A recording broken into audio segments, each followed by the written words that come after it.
Erro, imperícia ou negligência médica. Nesse vídeo eu vou abordar um dos temas mais complexos do direito médico que foi muito pedido por vocês. Vamos entender o que diz a lei, entendimento dos tribunais superiores e quais são os seus direitos nesse caso.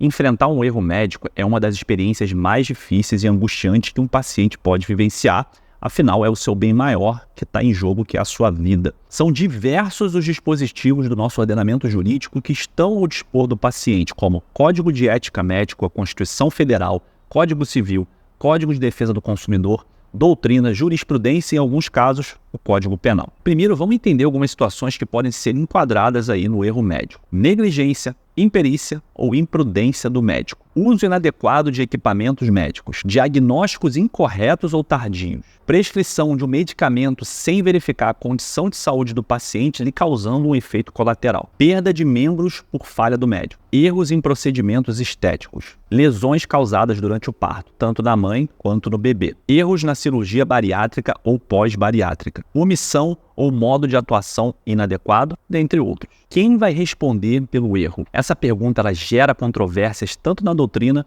quanto na jurisprudência. Segundo a súmula do Tribunal de Justiça do Rio de Janeiro, número 293, ela diz que a operadora de plano de saúde responde solidariamente em razão de dano causado por profissional por ela credenciado. Ou seja, nesse caso, havendo um erro médico, tanto o médico quanto o plano, eles podem ser acionados aí na justiça. Além disso, há entendimentos no Superior Tribunal de Justiça que o hospital responderá juntamente com o médico, caso esse médico faça parte do seu quadro clínico. Nesses casos, o Código de Defesa do Consumidor protege o paciente com a chamada inversão do ônus da prova, ou seja, caberá ao médico causador do dano provar que aquele procedimento que ele realizou não se tratou de um erro. Isso será analisado ainda por um perito judicial, caso o caso vá para a justiça. Um erro médico só pode ser comprovado por meio de análises técnicas.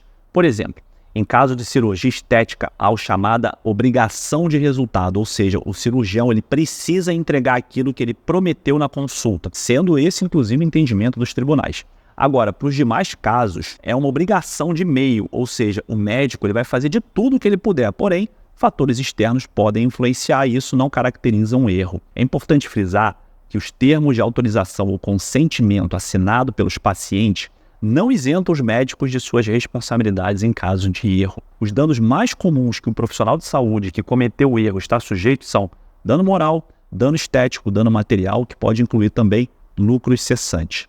Se o médico ou paciente está passando aí ou já passou por uma situação como essa, procure seu advogado especializado em direito da saúde. Caso não possui, entre em contato com o nosso escritório clicando no link da bio, que a gente vai lhe atender com a máxima urgência. Se você gostou dessas dicas, não deixe de curtir, seguir o canal. Até a próxima.